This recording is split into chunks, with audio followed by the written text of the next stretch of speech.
After much delay, here is the Gear Cube. These are the prototypes.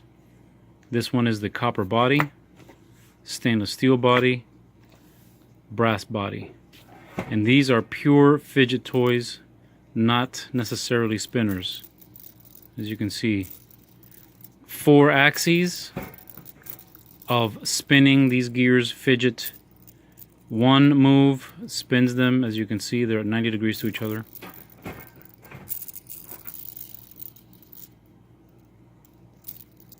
Pricing and announcement very soon.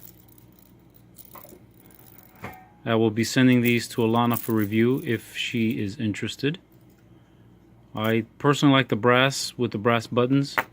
The copper, I'm thinking about making them with matching material for the buttons. So let me know what you guys think. Copper buttons for the copper bodies, stainless steel buttons for the stainless steel bodies, and of course the gears are the typical stainless gears, as you can see there.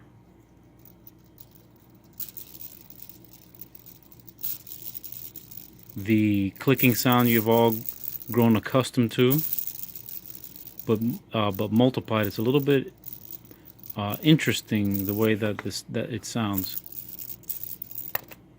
The material of the body does also affect the sound slightly. There's definitely a pure fidgeter. Let me know what you guys think.